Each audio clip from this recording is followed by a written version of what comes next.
है। एक गांव में मोहन नाम का एक नौजवान रहता था। मोहन का शरीर गठीला और बहुत सुंदर था। मोहन रोज सुबह शहर में काम करने जाता और फिर शाम को अपने गांव लौट आता। गांव और शहर के बीच में एक जंगल पड़ता था। उस जंगल में एक चुड़ैल रहती थी। वो रोज मोहन को जंगल से आते जाते देखती थी। फिर कुछ समय बाद मोहन की शादी राधा नाम की एक बहुत ही सुंदर लड़की से हो जाती है। एक दिन मोहन अपनी पत्नी राधा से कहता है, राधा, मैंने तुमसे कितनी बार कहा है कि तुम मेरे लिए सुबह सुबह खाना बना दिया करो। मैं रोज काम पर देरी से पहुंचता हूँ। मैं क्या करूँ जी, सारा दिन घर के काम करके मैं तो थक जाती हूँ, इसलिए मुझसे सुबह जल्दी नहीं उठा जाता।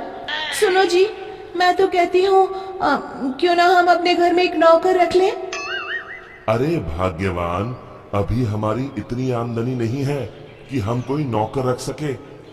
कल से मैं सुबह खाना खुद बना लिया करूंगा। खुश? इतना कहकर मोहन घर से चला जाता है। फिर अगले दिन से मोहन रोज सुबह जल्दी उठकर अपने लिए खाना बनाने लगता है। जब खाना बना ही रहा हूँ तो घर के सभी लोगों के लिए बना लेता हूँ। फिर मोहन रोज सुबह सबके लिए खाना बनाता और शहर में काम करने चला जाता। दूसरी तरफ राधा घर में सारा दिन आराम करती और घर के बाकी काम अपनी सास से करवाती। हे भगवान, ये बुढ़ापे में तू मुझसे किस जन्म का बदला ले रहा है, जो ऐसी बहू को मेरे पल्ले बांध दिया है।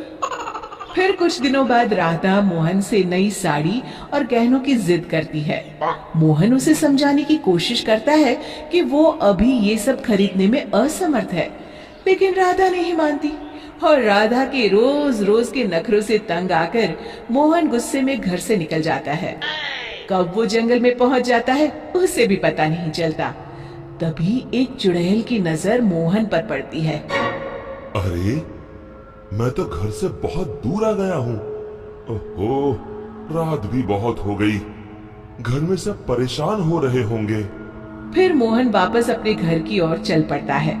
चुड़ैल भी मोहन का पीछा करते करते उसके घर तक पहुंच जाती है।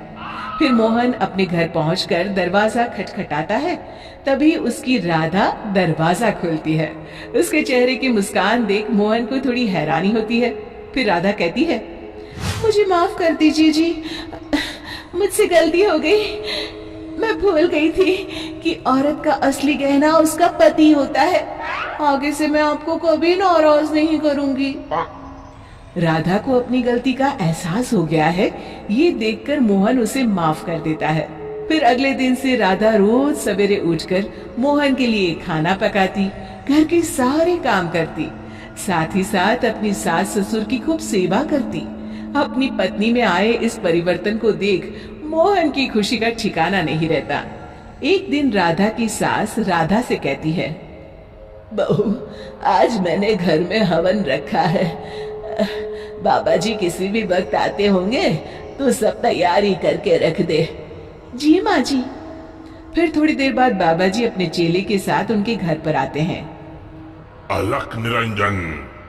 आइए आइए बाबा जी, मैं आपका ही इंतजार कर रही थी।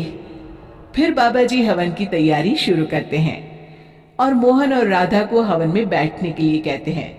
मोहन तो वहां आकर बैठ जाता है, लेकिन राधा वहां आने से मना कर देती है। तब मोहन राधा से कहता है, अरे भाग्यवान, अचानक तुम्हें क्या हो गया? तभी बाबा जी को राधा पर कुछ संदेह होता है। अलख निरंजन, माँ जी, तुम्हारी बहू के हाव भाव देखकर मैं पहले ही समझ गया था कि इसके अंदर किसी चुड़ैल का वास है।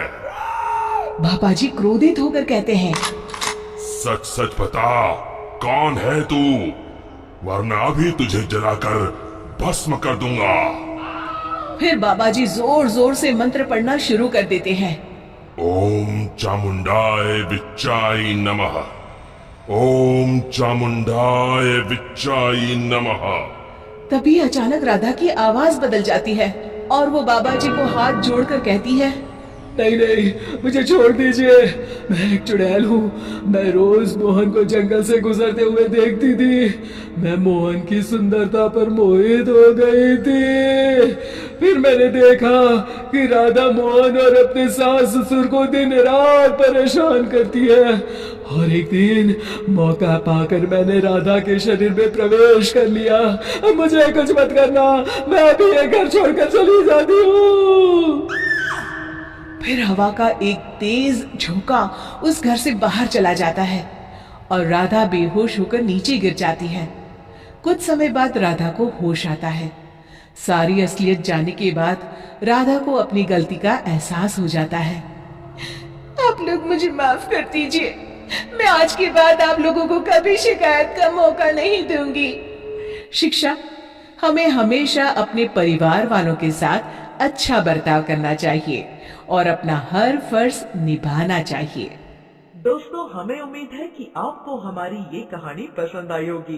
कृपया हमारे चैनल को सब्सक्राइब करें और सभी अपडेट्स के लिए बेल आइकन जरूर दबाएं। और हाँ, वीडियो लाइक और शेयर करना मत भूलिएगा। Bye bye.